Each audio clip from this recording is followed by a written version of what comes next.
మా దగ్గర బ్రాహ్మణవెల్లంలో ఉదయ సముద్రం ఇరిగేషన్ ప్రాజెక్ట్ సార్ 80% అయిపోయింది.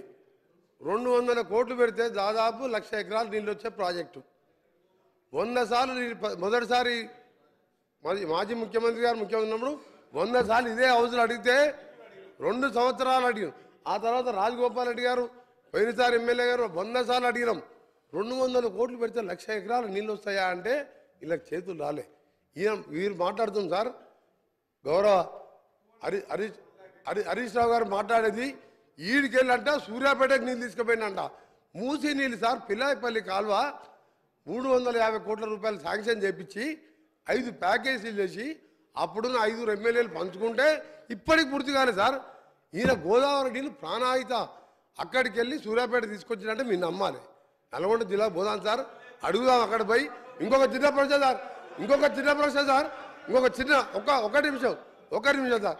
అయినా మీ ద్వారా టీఆర్ఎస్ పార్టీ సభ్యులను కోరుతున్నా, గౌరవ మాజీ ముఖ్యమంత్రి గారికి జన్మదిన శుభాకాంక్షలు తెలియజేసుకుంటూ వారు వచ్చి మాట్లాడితే మంచిగా ఉంటుంది సార్. ఇలా పోస్ట్ మ్యాన్ ఈయన ఏం చేస్తాడు సార్? ఈయన హరీష్ రావు ఏంది పైసలు కలెక్షన్ చేస్తాడు పనుకొస్తాడు. ఈయనకి సబ్జెక్ట్ ఉందా? ఈయనకు సబ్జెక్ట్ ఉందా? డబ్బులు ఎవరు సార్? కాంట్రాక్టర్లు. అది ఈయన పోయాలి, ఆయన చెప్పింది మేము వినాలి. మా కర్మ సార్ ఇది. హరీష్ రావు చెప్తే మేము వినాలన్నా? మాకు సార్ వారు రమ్మని చెప్పండి. చీఫ్ ఇంజనీర్ ఆయనే, మాజీ ముఖ్యమంత్రి ఆయనే, డిజైన్ ఆయనే, కూలగొట్టింది ఆయనే. ఈయన కలెక్షన్ పాయింట్ డబ్బులు తీసుకొచ్చి 3 సంచులు మార్చింది.